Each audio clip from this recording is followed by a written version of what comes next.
मुनित्रयं नमस्कृत्य सूक्तिः परिभाव्य च वैयाकरणसिद्धान्तकौमुदीं विरच्यते। सर्वेभ्यः श्रोतृभ्यः नमः। अस्माभिः गतपाठे यद्यत् पठितं तद् एकवारं स्मरामः। वयं वैयाकरणसिद्धान्तकौमुदी इत्याख्यस्य ग्रन्थस्य तद्धितप्रकरणे भवामः। प्रकरणस्यास्य अस्माकं क्रमे तत्र पाञ्चमिकप्रकरणम् अथवा भवाद्यर्थकप्रकरणं गतपाठे परिसम्पन्नम्। अस्य पाञ्चमिकप्रकरणस्य तत्र अष्टमः पाठः गतपाठः प्रवृत्तः। तस्मिन् अष्टमे पाठे तत्र वयं सर्वादौ सूत्रं पठितवन्तः पुरुषहस्तिभ्याम् अणच इति। तत्र पुरुष अपि च हस्तिन् इति आभ्यां शब्दाभ्यां प्रमाणार्थे तत्र प्रमाणे गम्यमाने अणप्रत्ययः च भवति। तत्र अण इत्यपि भवति, अपि च चकारग्रहणसामर्थ्यात् तत्र द्वयसजादयः अपि अत्र स्वीक्रियन्ते। अतः पुरुषः प्रमाणमस्य इति पौरुषं, पुरुषद्वयसं, हास्तिनं, हस्तिद्वयसम् इत्यादीनि उदाहरणानि च तत्र सिद्ध्यन्ति। तदनन्तरम् अस्माभिः यत्तदेतेभ्यः परिमाणे वतुः इति सूत्रं पठितम्। अत्र परिमाणार्थे वतुप्रत्ययः भवति यद् तद् एतद् इति एतत् प्रातिपदिकत्रयात् क्रमशः। ततः तत्र यावत् परिमाणम् अस्य यावान्, तावत् परिमाणम् अस्य तावान्, एतावत् परिमाणम् अस्य एतावान् इति इमानि उदाहरणानि च तत्र अस्माभिः साधितानि। नैव एवं विग्रहः न यत् परिमाणम् अस्य यावान्, तत् परिमाणम् अस्य तावान्, एतत् परिमाणम् अस्य एतावान् इत्येवं रीत्या तत्र विग्रहाः दृष्टाः, उदाहरणानि च साधितानि। ततः परं किमिदं विहां वोघः इति सूत्रं पठितम्। किमिदं विहां तत्र विहितः, तत्र वतुप्रत्ययः भवति परिमाणार्थे, तस्य वकारस्य घकारादेशः अपि भवति इति तस्य अर्थः अस्माभिः दृष्टः। तत्र उक्तम् आभ्यां वतुः स्यात्, वस्य च घः इति आदेशोऽपि भवति इति। कियान् यान् इति रूपद्वयं तत्र अस्माभिः साधितम्। ततः परं तत्र अग्रे सूत्रम् अस्माभिः पठितं किमस्सङ्ख्यापरिमाणे डति च। संख्यापरिमाणे गम्यमाने डतिप्रत्ययः भवति, चात् वतुप्रत्ययोऽपि भवति। तत्र तस्य च वस्य घः स्यात्, नाम वतुप्रत्ययः यः अस्ति तस्य यः वकारः वर्तते तस्य स्थाने घकारादेशः अपि एतेन सूत्रेण भवति। ततः का संख्या येषां ते कति कियन्तः, एतद्रूपद्वयं तत्र साधितं। कति इति एकं, कियन्तः इति च अपरम्। अग्रे तत्र उक्तं क्षेपे तु न। का संख्या येषां दशानां, नाम क्षेपार्थे तु तत्र वाक्यमेव तिष्ठति, वतुप्रत्ययः न भवति इति तत्र प्रत्युदाहरणमपि प्रस्तुतम्। ततश्च संख्याया अवयवे तयप् इति सूत्रम् अस्माभिः पठितं। संख्यायाः संख्यावाचकात् शब्दात् संख्यायाः तत्र अवयवार्थे गम्यमाने तयप् प्रत्ययः भवति। द्वित्र्यात् संख्याकाः अवयवाः अस्य अवयविनः इति विग्रहे अवयवीभूतसंख्यावाचिनः प्रथमान्तात् अस्य अवयविनः इत्यस्मिन् अर्थे तयप् प्रत्ययः भवति इति तस्य अर्थः अस्माभिः दृष्टः। ततः तत्र पञ्चतयं दारु इति रूपं साधितम्। तदनन्तरं द्वित्रिभ्यां तयस्या यज्वा इति अग्रिमं सूत्रम् अस्माभिः पठितम्। तत्र द्वयं द्वितयं त्रयं तृतयम् इत्यादीनि रूपाणि अस्माभिः साधितानि। ततश्च उभादुदात्तो नित्यम् इति सूत्रमपि अस्माभिः तत्र पठितम्। उभशब्दात् तयपः अयच् इति आदेशः भवति, स च उदात्तः भवति, उभयम् इति रूपं साधितं। तत्र च उदात्तत्वपक्षे नाम आद्युदात्तत्वम् अत्र अवगन्तव्यमिति तत्र व्याख्याने महाभाष्यस्य तत्र पङ्क्तिः काचित् अथवा सिद्धान्तः कश्चन अस्माभिः तत्र दृष्टः। एवं रीत्या पाञ्चमिकप्रकरणम् अथवा भवनाद्यर्थकप्रकरणम् अस्माभिः गतपाठे इदम् उपसंहृतम्। इति तत्र अष्टमः च पाठः गतप्रकरणस्य सम्पन्नः अभूत्। अधुना तावत् प्रकरणम् अग्रिमम् अस्माभिः अत्र पठ्यमानम् अस्ति।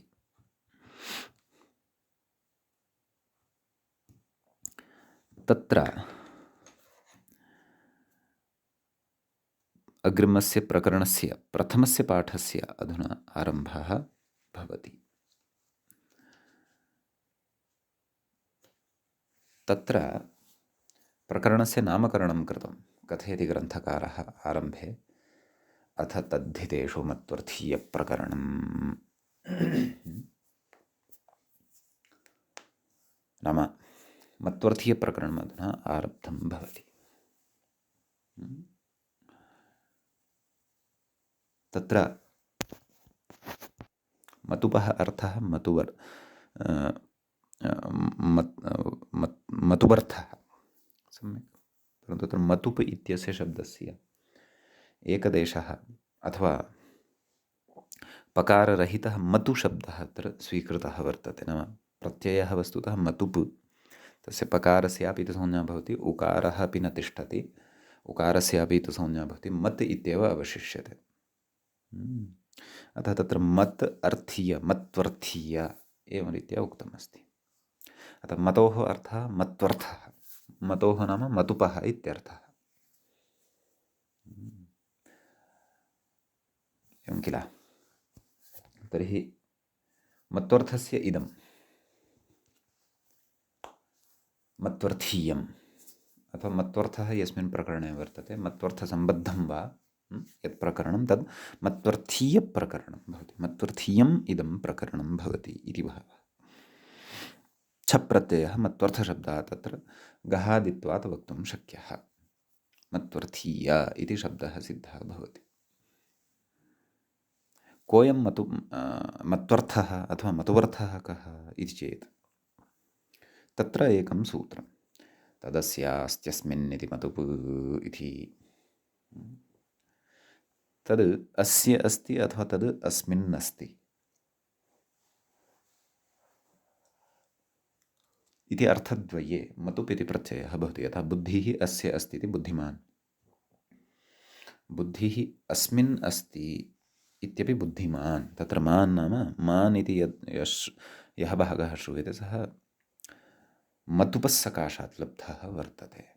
नाम बुद्धिशब्दात् मतुपि सति बुद्धिमत् इति शब्दः सिद्धः भवति। तर्हि एतादृश अर्थे गम्यमाने तत्र मतुप् इति प्रत्ययः विधीयते। समीचीनं। तत्र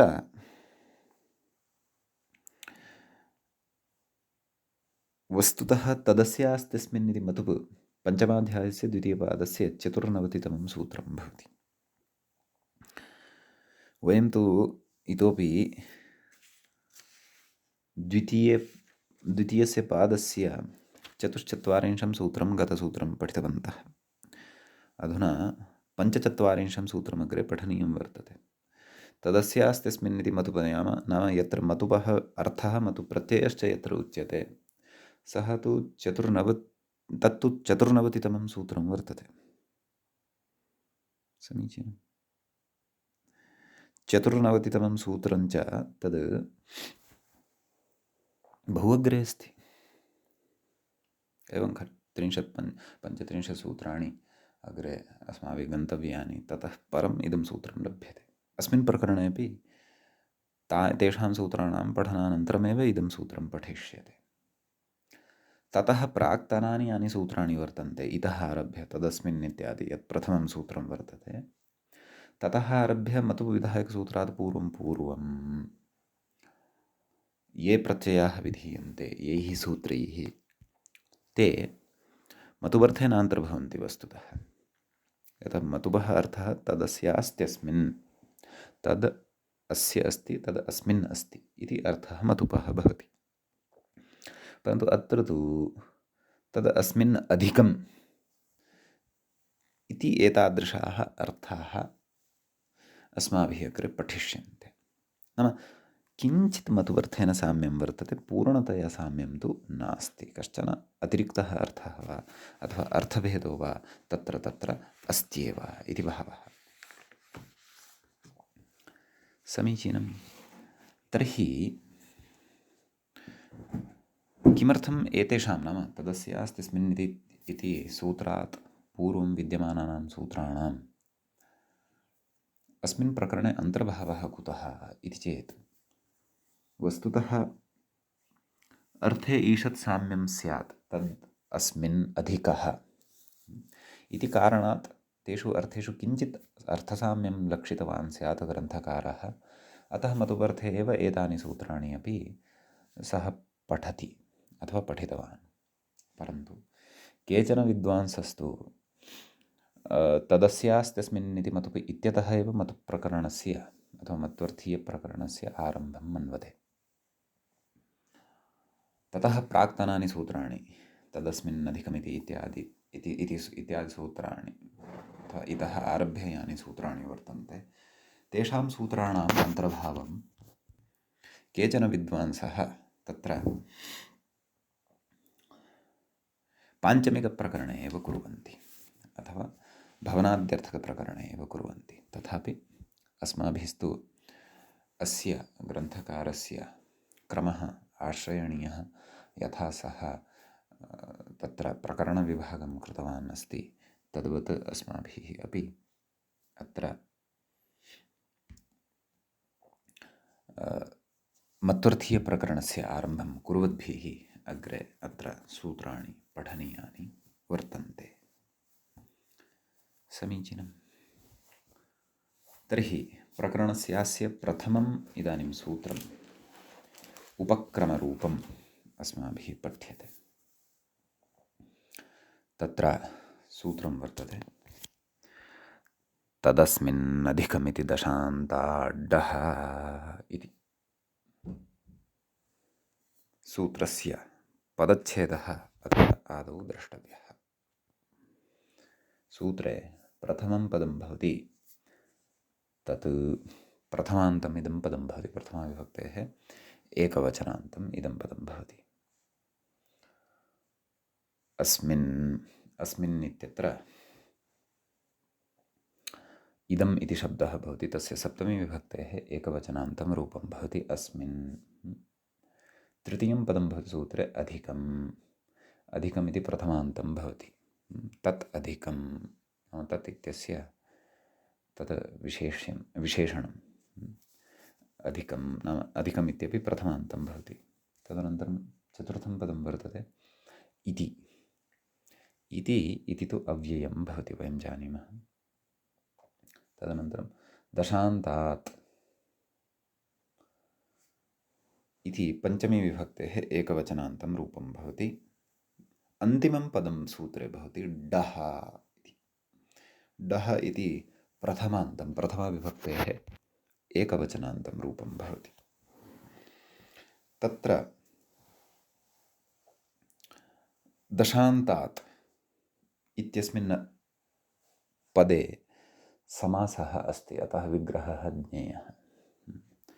दशन् अन्ते यस्य तद् दशान्तं, पुनरुच्यते, दशन् अन्ते यस्य तद् दशान्तं तस्मात् दशान्तात् इत्येवम् अत्र विग्रहः क्रियते।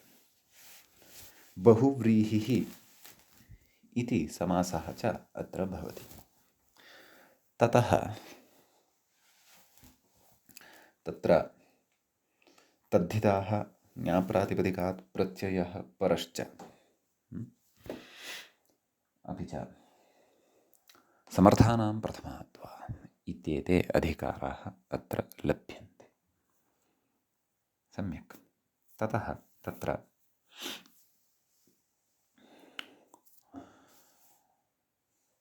सूत्रार्थः द्रष्टव्यः वर्तते। व्याख्यातारम् अधुना अनुसरामः, सः अपि किं कथयन्नस्ति, ततः परं सूत्रार्थचर्चामपि करिष्यामः। कथयति अथमत्वर्थीयाः, अग्रे कथयति तदस्मिन् अधिकं, ततः कथयति तदस्मिन् तद् अधिकम् अस्मिन् इति विग्रहे, सूत्रार्थमेव कथयन्नस्ति। तत् अधिकम् अस्मिन् इति विग्रहे प्रथमान्तात् दशन् शब्दान्तात्, किमन्तात्? दशन् शब्दान्तात्। दशन् शब्दः अन्ते भवति यस्य शब्दस्य तदन्तात् समासात्, तत्र समासोऽपि स्यात्, अस्मिन् इत्यर्थे डप्रत्ययः स्यात् इत्यर्थः। ड इति प्रत्ययः भवति इति तस्य अर्थो भवति, सूत्रस्य अर्थः भवति। समीचीनं। ततः तत्र अग्रे कथयति प्रत्ययविधौ तदन्तविधिप्रतिषेधात् अन्तग्रहणम्। एवं खलु, प्रत्ययविधौ तदन्तविधिर्न भवति। नाम सूत्रं तदस्मिन् अधिकमिति, दशनः डः, दशन् इत्यस्मात् डः अथवा दशभ्यः डः, दशन् इति शब्दात् डप् प्रत्ययः इति यदि कथयति तर्हि केवलात् दश इत्यस्मात् एव, दशन् इत्यस्मात् शब्दादेव डप् प्रत्ययः स्यात्, अपेक्षितस्तु दशान्तात्। तर्हि अन्तग्रहणं नाम दशान्त इति अस्ति खलु, तत्र अन्तग्रहणं यदि न क्रियेत तर्हि प्रत्ययविधौ तदन्तविधेः प्रतिषेधः अस्माभिः पठितः वर्तते। प्रत्ययविधौ तदन्तविधिर्न भवति। सम्यक्। एवं तर्हि प्रकृते अपि तदन्तविधेः अभावे दशान्तेभ्यः शब्देभ्यः डप् प्रत्ययः न स्यात्, तत् अस्मिन् अधिकम् इत्यस्मिन् अर्थे। अतः अत्र साक्षादेव अन्तग्रहणं कृतं वर्तते। अन्तग्रहणसामर्थ्यात् तु तत्र प्रत्ययग्रहणं नाम प्रत्ययविधावपि तदन्तविधिः अत्र भवत्येव, यतः अन्तग्रहणं कृतम्। अतः कथयति अतएव निर्देशात् पञ्चम्यर्थे सप्तमी इत्याहुः इति।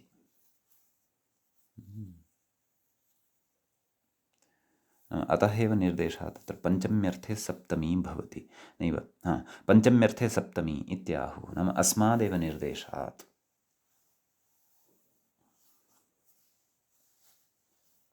पञ्चम्यर्थे सप्तमी या भवति तस्याः अपि प्रयोगः क्रियते इति। परन्तु अत्र कस्मात् निर्देशात् इति वक्तव्यं।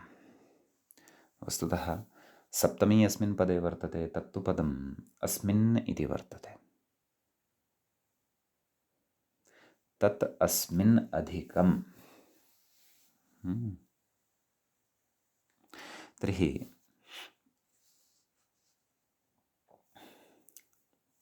तत् अस्मिन् इत्यत्र या सप्तमी वर्तते तस्याः सप्तम्याः पञ्चम्यर्थस्तु नास्ति खलु।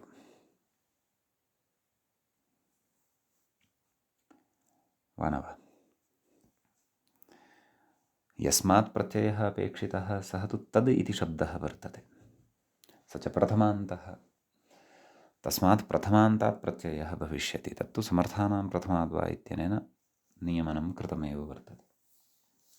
परन्तु तत् अस्मिन् इति यद्वर्तते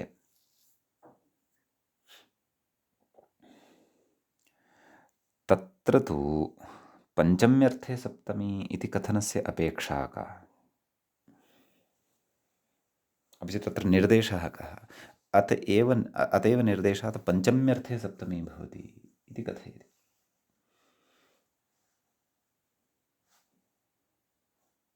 तर्हि प्रकृतपञ्चम्यर्थः नाम अत्र व्याकरणशास्त्रे तु पञ्चम्याः अर्थं वयं स्वीकुर्मः तदेव तस्मादित्युत्तरस्य इति। एवं किल। तर्हि प्रकृते पञ्चम्यर्थे सप्तम्याः पञ्चम्यर्थे अत्र सप्तमी वर्तते। अस्याः स्फुटं प्रयोजनं केवलाम् एतां पङ्क्तिं पठित्वा ज्ञातुं न शक्नुमः। अग्रे किमपि कथयति तत् पश्यामः। कथयति औपश्लेषिके अधिकरणे सप्तमी इति भाष्यम्। औपश्लेषिकां यद् अधिकरणं भवति तत्र सप्तमी भवति इति भाष्यम्।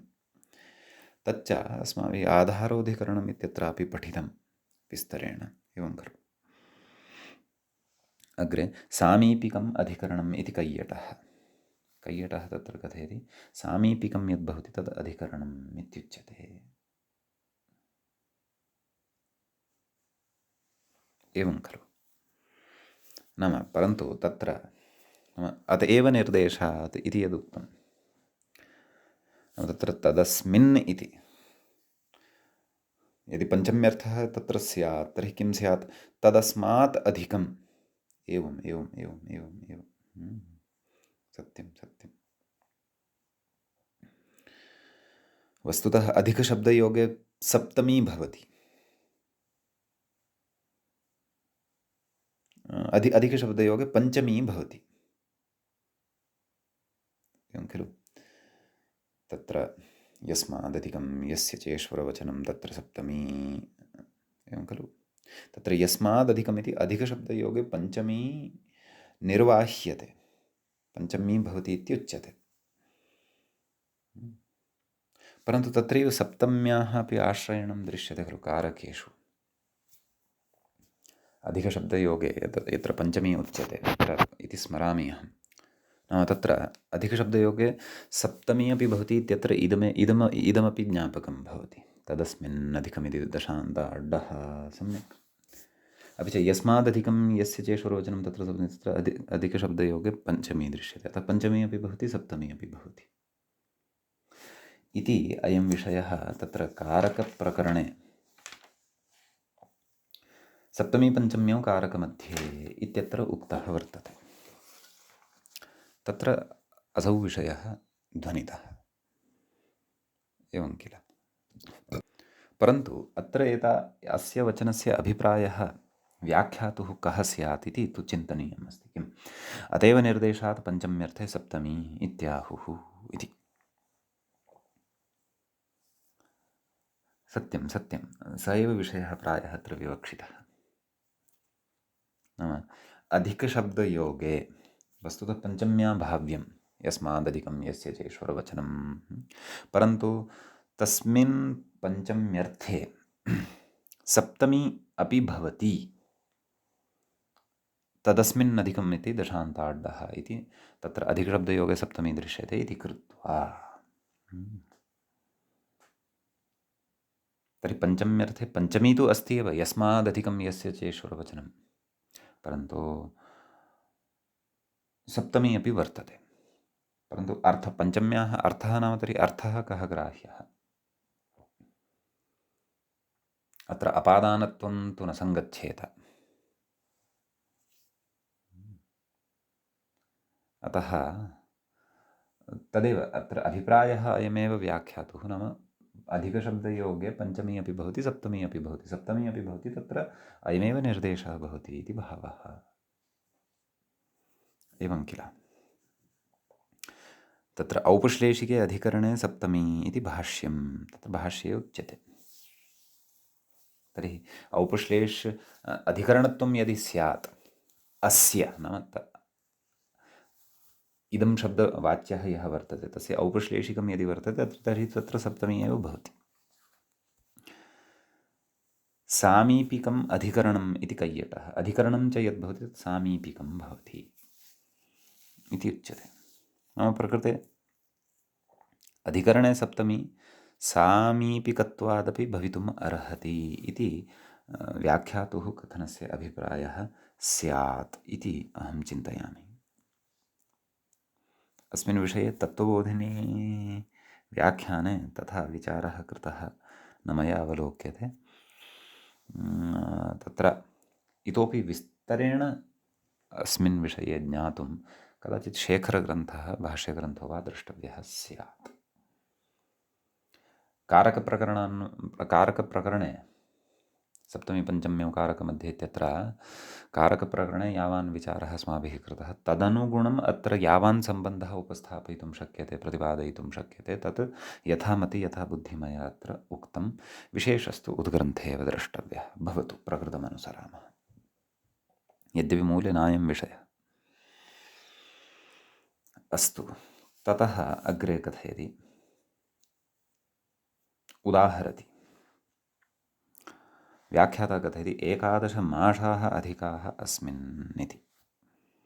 परन्तु तत्र मूले मासाः इति न दृश्यते उदाहरणे। तत्र किं दृश्यते? 11 अधिकाः अस्मिन् 11 इति।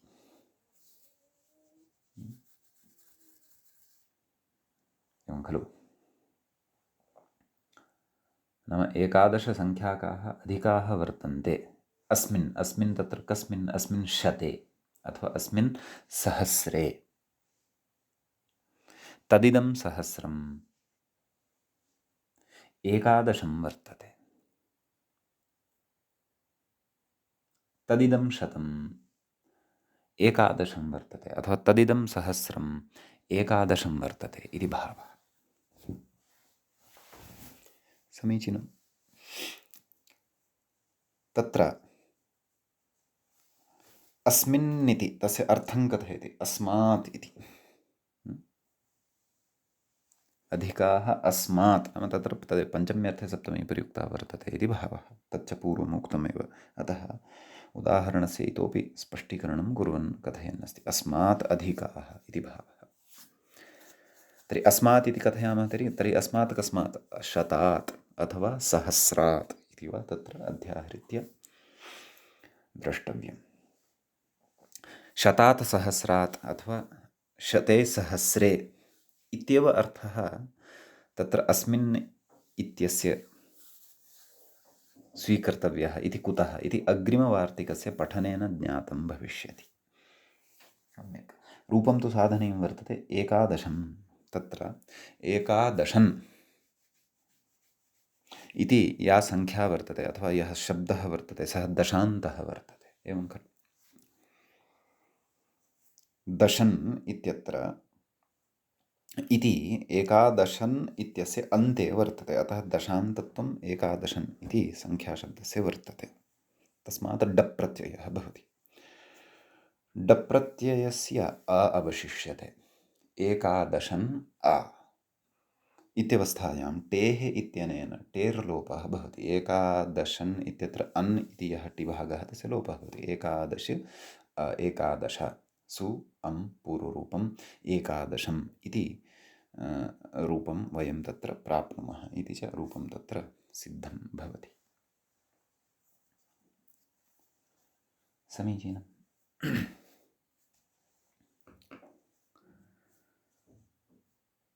अग्रे कथयति, अस्मिन् उपश्लिष्टाः इति वा, तदेव औपश्लेषिकसप्तमी अपि स्वीकर्तुं शक्यते इति पूर्वं भाष्यप्रामाण्यमादाय कथितं खलु। व्याख्यातुः तेषां वाक्यानाम् अथवा विवरणस्य स्पष्टता अधुना जायमाना च वर्तते। अस्मिन् उपश्लिष्टाः इति वा उपश्लेषविषये च आधारोधिकरणम् इत्यत्र अस्माभिः विस्तरेण पठितम्। अग्रे कथयति, न च व्यपदेशिवत्वेन केवल दशन् शब्दादपि स्यादिति शङ्क्यम्। व्यपदेशिवद्भावेन नाम दशन् शब्दः यः वर्तते सः एव स्वस्य अन्ते तिष्ठति। व्यपदेशिवद्भावेन स एव आद्यः, स एव मध्यमः, स एव अन्त्यः च। अतः व्यपदेशिवद्भावेन दशन् शब्दः दशान्तः इति उक्त्वा दशन् इत्यस्मात् शब्दादपि इत्यस्मात् प्रातिपदिकादपि तत्र अस्मिन् अर्थे उक्ते अर्थे डप् प्रत्ययः स्यात्।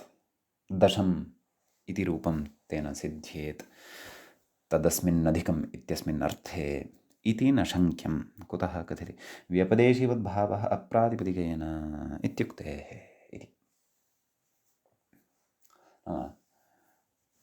अप्रातिपदिकेन एव व्यपदेशीवद्भावः भवति इति। एवं खलु? नाम प्रातिपदिकस्य कश्चन एकदेशः वा सः वा व्यपदेशीवद्भावं प्राप्नोति, परन्तु समग्रं प्रातिपदिकमपि व्यपदेशीवद्भावं प्राप्नोति इति नास्ति इत्यपि कश्चन पक्षः वर्तते। क्वचित् समग्रं प्रातिपदिकमपि व्यपदेशीवद्भावं प्राप्तं दृश्यते। तादृशानि स्थलानि अस्माभिः पूर्वं व्याख्यासु वा मूले वा चर्चितानि इति अहं स्मरामि। विशेषः अग्रे यदि कोऽपि उपस्थितः स्यात् तर्हि तदा द्रक्ष्यामः। भाष्यस्य एव एषा पङ्क्तिः स्यात् व्यपदेशीवद्भावे व्यपदेशीवद्भावः अप्रातिपदिकेन इति। समीचीनम्। इत्युक्तेः नाम इति वचनानुसारं प्रकृते व्यपदेशीवद्भावो न भवति। व्यपदेशीवद्भावो न भवति तर्हि केवल दशन् इति शब्दात् उक्ते अर्थे डप् प्रत्ययः न सम्भवति, परन्तु साक्षात् दशान्तशब्दः यः वर्तते एकादशन्, तस्मादेव डप् प्रत्ययः एषः तत्र कर्तव्यः इति भावः। सम्यक्। इतः अग्रे वार्तिकद्वयं तत्र वर्तते। तत्र व्याख्यात्रा किमपि न उच्यमानं वर्तते, प्रायः अविशेषात्, परन्तु विशेषः तत्र अस्ति। नाम व्याख्यादृष्ट्या विशेषः न स्यात्, परन्तु विशेषस्तत्र अस्ति। तं विशेषं वयम् अधुना द्रक्ष्यामः। नाम तद्वार्तिकद्वयमपि पठामः। तत्र वार्तिकस्य प्रथमस्य पठनात् पूर्वम् अवधानं कुर्वन्तु। 11 अधिकाः अस्मिन्, अधिकाः तत्र व्याख्यात्रा वस्तुतः उदाहरणे इङ्गितं कुर्वता माषा इत्युक्तं। माषाः 11 माषाः अस्मिन् शते इति। इदं शतम् 11 इति भवति, अथवा इदं सहस्रं यदि विग्रहम् एवं कुर्मः। 11 माषाः अधिकाः अस्मिन् सहस्रे, तर्हि इदं सहस्रम् 11 भवति इति भावः। नाम 11,000 अथवा 11,100 इति वा अर्थः तत्र अस्य शब्दस्य ग्राह्यः। तर्हि 11,100 अथवा 11,000 एव अस्य 11 इति शब्दस्य कुतः अर्थः ग्राह्यः इति। एतादृशः एव अर्थः अत्र कुतः ग्राह्यः तदर्थं कथयति। किं कथयति इति चेत् वार्तिकमस्ति, शतसहस्रयोरेवेष्यते खलु। नाम शतम् अपि च सहस्रम् इति आभ्यां शब्दाभ्याम् एव तत्र 11 संख्या या वर्तते तस्याः आधिक्यं विवक्षितं भवेत् नान्येभ्यः शब्देभ्यः इति अर्थः। अत एव अत्र निष्पन्नस्य 11 इत्यस्य उदाहरणस्य अर्थः कः ज्ञातव्यः। 11 अधिकाः अस्मिन् इति 11। सम्यक्।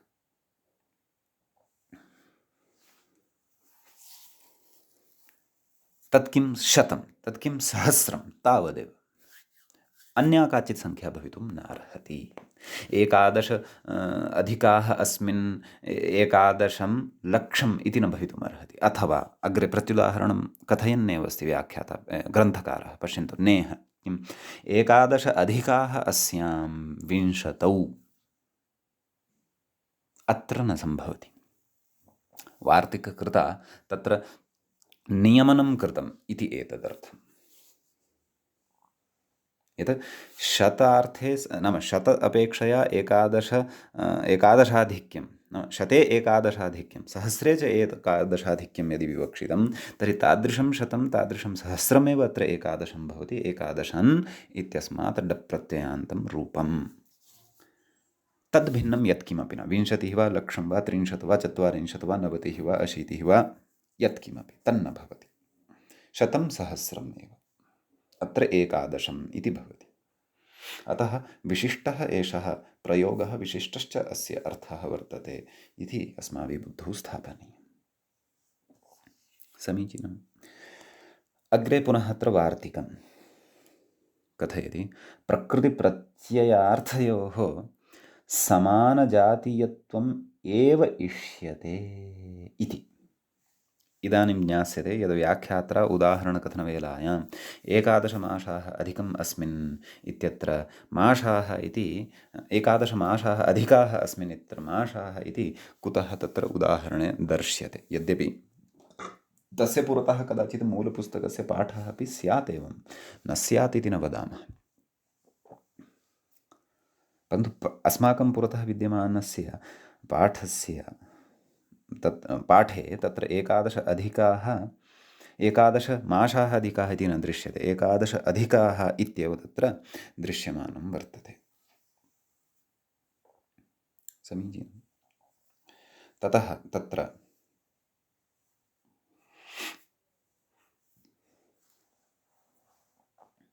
तदेव अग्रिमं यद्वार्तिकं वर्तते, प्रकृतिप्रत्ययार्थयोः, प्रकृतिश्च प्रत्ययश्च प्रकृतिप्रत्ययौ, तयोः अर्थः प्रकृतिप्रत्ययार्थः,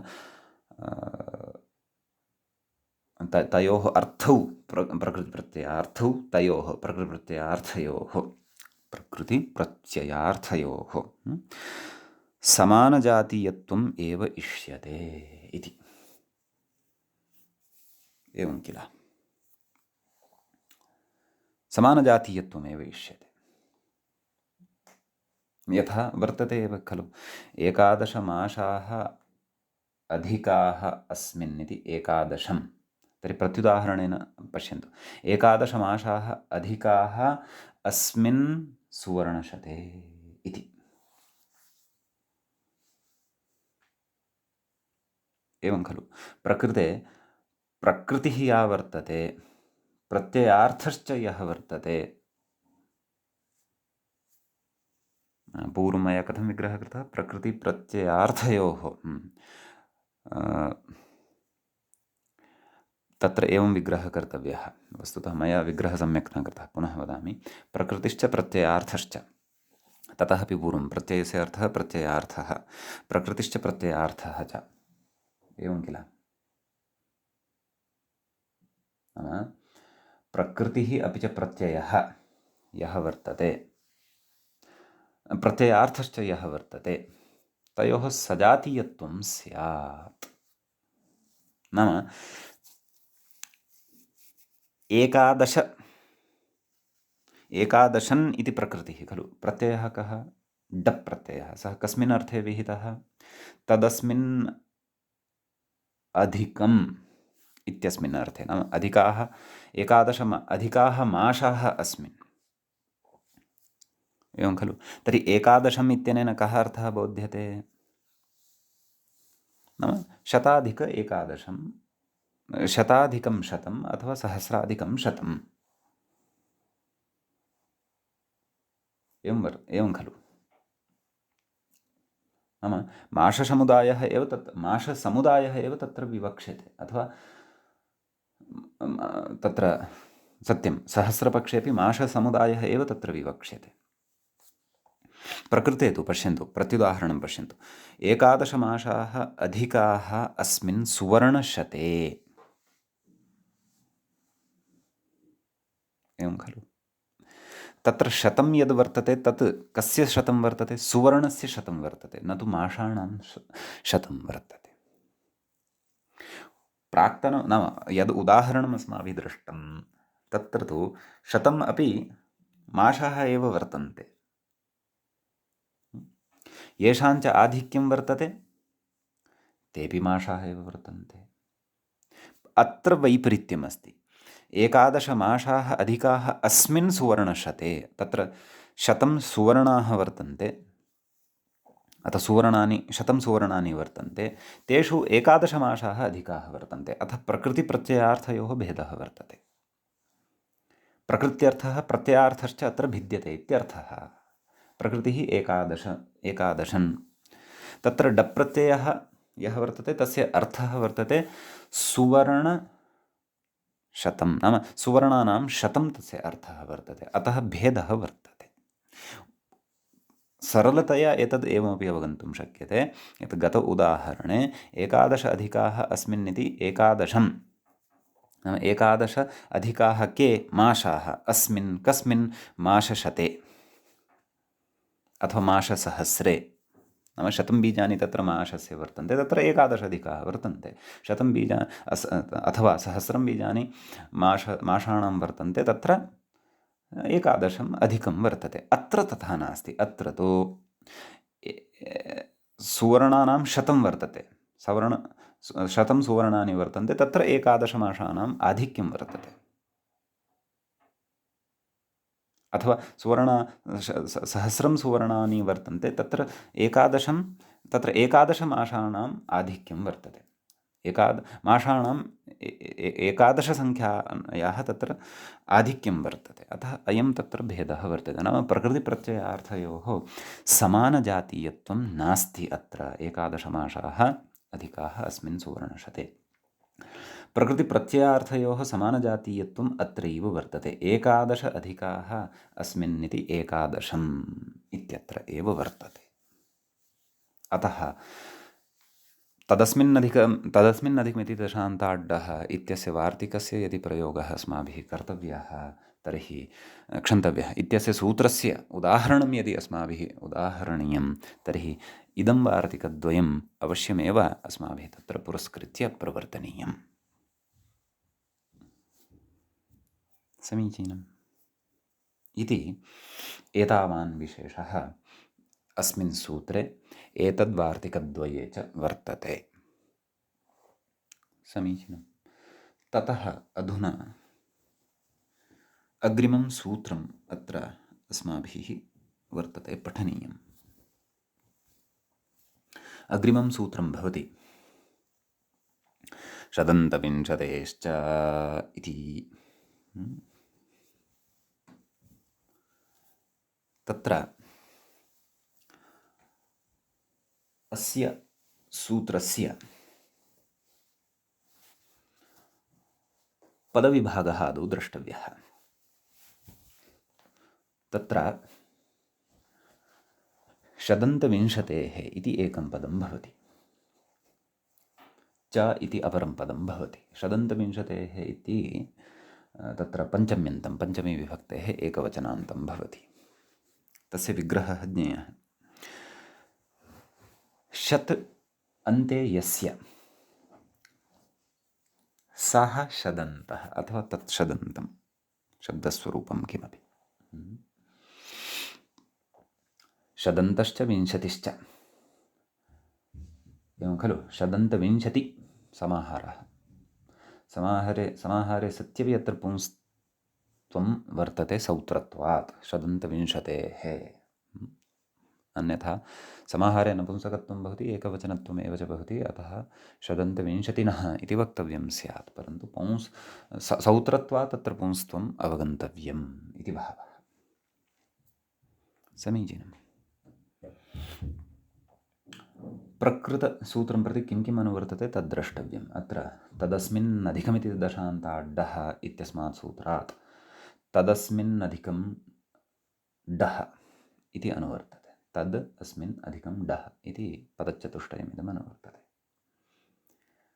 ततः तद्धिताः ज्ञाप्रातिपदिकात् प्रत्ययः परश्च समर्थानां प्रथमाद्वा इत्येतेषाम् अधिकाराणामपि अनुवर्तनम् अत्र भवति। समीचीनं। कथयति व्याख्याता शेषपूर्णेन सूत्रं व्याचष्टे इति। शेषपूर्णेन यावान् भागः अत्र अपेक्षितः सूत्रार्थावगमनाय तावन्तं भागं योजयित्वा सूत्रार्थं व्याख्याति अथवा सूत्रं व्याख्याति इति कथयति। सूत्रं व्याख्याति, सूत्रार्थस्तु अस्माभिः व्याख्यायते। अस्तु। डः स्यादुक्ते अर्थे मूले पश्यन्तु डः स्यात् उक्ते अर्थे इत्युक्तम् उक्तः कः अर्थः इति चेत् तदस्मिन्नधिकम् इति अर्थः उक्तः वर्तते। अतः तदस्मिन्नधिकम् इत्यस्मिन् अर्थे डः इति स्यात् कस्मात् शदन्तात् विंशतेश्च इति व्याख्याता तत्र कथयति दशान्तत्वाभावात्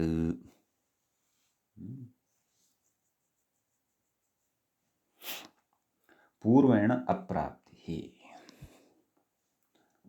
एवं खलु विंशति इति शब्दस्य दशान्तत्वं न भवति शदन्तानां च दशान्तत्वं न भवति शदन्तानां सङ्ख्यानां यथा 30 40 50 आसां तत्र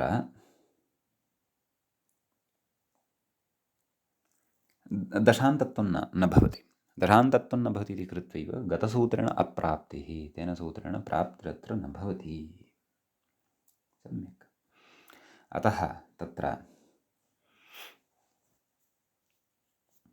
अग्रे उच्यते 300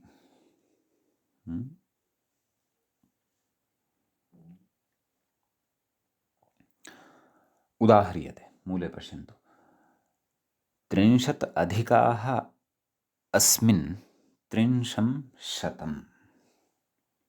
समीचीनं तत्र 30 इत्यस्मात् शब्दात् प्रकृतसूत्रेण डप् प्रत्ययः 30 ड 30 अ टेः इत्यनेन टिलोपः तदेव व्याख्याता कथयति डे सति टेः इति टिलोपः 30 इत्यत्र अत् इति यः भागः अस्ति तस्य लोपः भवति 30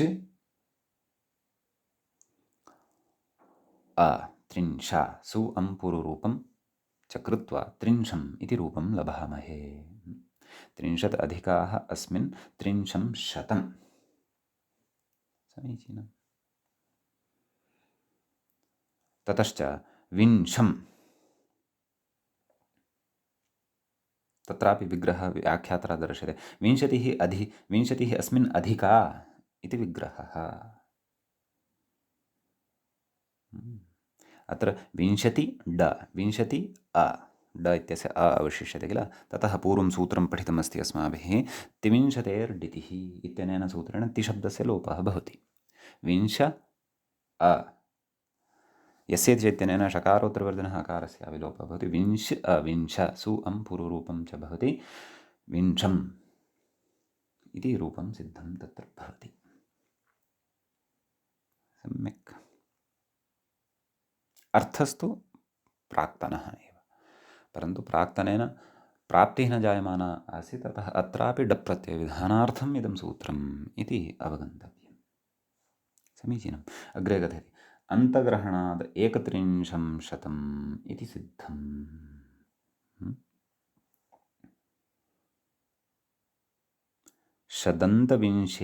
शदन्तविंशतेश्च इति शदन्त इत्युक्तं खलु तत्र अस्मिन् सूत्रेपि अन्तग्रहणं कृतं वर्तते अतः अन्तग्रहणसामर्थ्यात् 31 इत्यादि प्रयोगः अपि सिद्ध्यति इति भावः यतः 31 शब्दः शदन्तः वर्तते अतः 31 नैव 31 अधिका अस्मिन् इति 31 131 इत्यर्थः 31 इति सिद्धं नाम इति अयं प्रयोगः अपि सिद्धः भवति इति यदि अन्तग्रहणं न क्रियेत तर्हि किं स्यात् तद् कथयति अग्रे अन्यथा प्रत्ययग्रहणपरिभाषया तदादिनियमः स्यात् प्रत्ययग्रहणे यस्मात् सह विहितः तदादेरेव ग्रहणम् अन्तग्रहणं यदि न स्यात् तर्हि प्रकृते सूत्रं कथं स्यात् षड्विंशतेश्च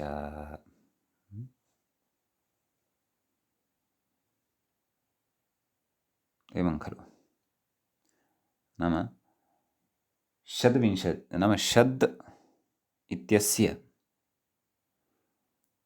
तदादेरेव ग्रहणं भवति स्म। नाम षत् यस्य अन्ते वर्तते तस्यैव ग्रहणम् अत्र भवति स्म। षत् एतस्य आदिः कः, आदौ कः वर्तते? त्रिन् शब्दः, त्रिंशत्। अन्तग्रहणसामर्थ्यात् षदन्तं यस्य अन्ते वर्तते तस्यापि अत्र ग्रहणं भवति। तत् किम्? एकत्रिंशत् इति भावः। सम्यक्। अग्रे कथयति विंशतावप्यन्तग्रहणम् इति वार्तिकात् एकविंशं शतम् शतम् इत्यादि सिद्धं। तत्र वार्तिककृता उक्तं वर्तते विंशतौ अपि अन्तग्रहणम्। एवं खलु, विंशतिविषये अपि अन्तग्रहणं कर्तव्यम्। अतः एकविंशतिः अधिका अस्मिन् इति एकविंशं शतम् इति रूपमपि तत्र सिद्धं भवति इति भावः। समीचीनम्। इति एतावान् विशेषः अस्मिन् सूत्रे अत्र भवति। एवं खलु। अधुना तावत् तत्र वयम्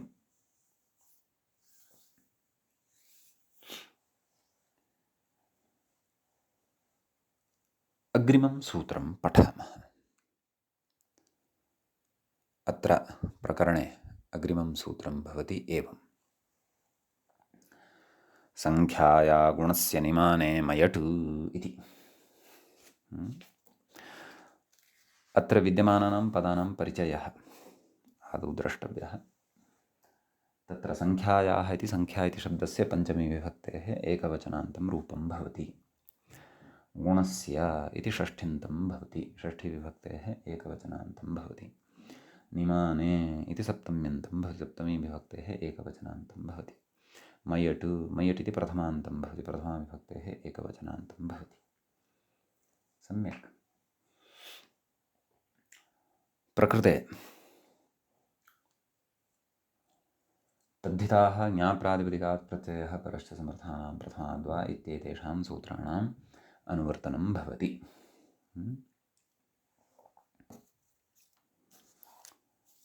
अपि च व्याख्याता कथयति तदस्य इत्यनुवर्तते। एवं किल, तत् अस्य, परन्तु तदस्य इत्यनुवर्तते इति कथयति खलु। कस्मादनुवर्तते? संख्याया गुणस्य निमाने मयट् इति 47 सूत्रम्। आमामां, तदस्य सञ्जातं तारकादिभ्य इति च इत्यस्मात् मण्डूकप्लुत्या प्लुति न्यायेन तावद्दूरात्, तत्र पाञ्चमिके खलु सूत्रं पठितम् अस्माभिः तत्। अतः तस्मात् तत्र तदस्य इत्यस्यापि अनुवर्तनं भवति इति। यतः तदस्य इति तदस्मिन् अधिकमिति इत्यत्रापि नास्ति, षदन्तविंशतेश्च इत्यत्रापि नास्ति। समीचीनम्। अतः तत्र एवम् उक्त्वा तदनन्तरम् अस्मिन् सूत्रे आगतस्य गुणशब्दस्य कः अर्थः तस्य विषये आदौ एव व्याख्याता बोधयन् अस्ति। गुणो भागः अथवा अंशः। प्रकृते अदें गुणः इति गुणः न, अथवा शास्त्रान्तरीयः तत्र न्यायाशास्त्रे उक्तः गुणः सः गुणः न। अत्र गुणशब्दः भागार्थे प्रयुक्तः वर्तते। कुतः? व्याख्यानात्। व्याख्यानञ्च लक्ष्यं दृष्ट्वा अथवा भाष्यादिग्रन्थान् तत्र दृष्ट्वा इत्थम् अत्र क्रियते। तर्हि गुणः नाम भागः, अर्थात् अंशः। तत्र स्पष्टतायै अंशः इत्यपि उक्तवान्। निमानशब्दस्य अर्थं कथयति अधुना। यथा निमानेति सप्तम्यन्तम् इत्यपि अस्ति खलु। गुणस्य इति षष्ठ्यन्तं, निमानेति सप्तम्यन्तं, मयट् इति प्रथमान्तं, संख्यायाः इति तु पञ्चम्यन्तम् उक्तमेव। कथयति निमीयते, क्रियते। क्रियते अर्थात् क्रयणं क्रियते इत्यर्थः। निमीयते अर्थात् क्रियते अनेन इति निमानं। सम्यक्। अग्रे इतोपि स्पष्टतया कथयति। मूल्यद्रव्यम् इति। यथा अद्यत्वे रूप्यकम् इति कथयामः, तद् मूल्यद्रव्यं भवति। सुवर्णं भवति स्म, रजतम् अधुनापि भवति, गोधनम् अथवा धान्यं प्रदाय धान्यं स्वीकुर्मः इत्येतादृशम् अपि भवति स्म। समीचीनम्। निमीयते, क्रियते अनेन इति निमानं मूल्यधनं। तर्हि निमानशब्दस्यापि अर्थः दृष्टः। तत्र कथयति मेङ् प्रणिदाने करणे ल्युट्, नाम मेङ् प्रणिदाने इति धातोः करणे ल्युट् प्रत्ययः भवति। क्व निमानम् इत्यत्र नि उपसर्गपूर्वकात् मे इति धातुः वर्तते, मेङ् इति भवति वस्तुतः, तस्य मे इति अवशिष्यते। ततः प्रणिदानार्थे करणे ल्युट् प्रत्ययः भवति। अतः निमान, नि उपसर्गः तत्र भवति, निमान इति शब्दः सिद्धः भवति। तस्य आहत्य क्रयणार्थः भवति, निमीयते अर्थात् क्रियते अनेन इति निमानम् इति। अर्थात् क्रयणार्थः न, परन्तु मूल्यद्रव्यार्थः भवति निमानशब्दस्य। तदाह नाम सूत्रार्थमाह भागस्य मूल्य इत्यादि। षष्ठ्यर्थ इति मूले पश्यन्तु। भागस्य मूल्ये वर्तमानात् प्रथमान्तात्, एवं खलु गुणशब्देन किं विवक्षितं? भागः, भागः विवक्षितः वर्तते। सम्यक्। स च भागः कीदृशः, कः इति इतोपि स्पष्टीकरणं तत्र उदाहरणेषु भविष्यति। भागस्य मूल्य, तत्र वस्तुतः उक्तमेव अंशः इत्यपि उक्तमेव, अंशः। भागस्य मूल्ये वर्तमानात् प्रथमान्तात्। कस्मात्? संख्यावाचिनः, नाम संख्यावाचकः सः शब्दः स्यात्। षष्ठ्यर्थे मयट् स्यात्। षष्ठ्यर्थे तत्र मयट् इति प्रत्ययः भवति। तत्र षष्ठ्यर्थः कुतः उच्यते इत्यस्यापि तत्र स्पष्टता उदाहरणेषु भविष्यति।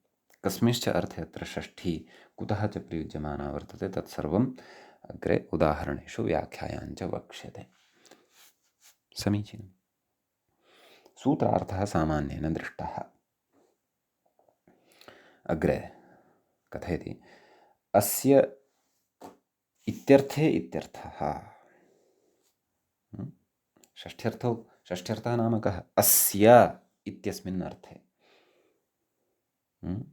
संख्यावाचिनः अस्य इत्यस्मिन् अर्थे मयट् प्रत्ययः भवति। षष्ठ्यर्थः नाम अस्य इत्यर्थः इति भावः।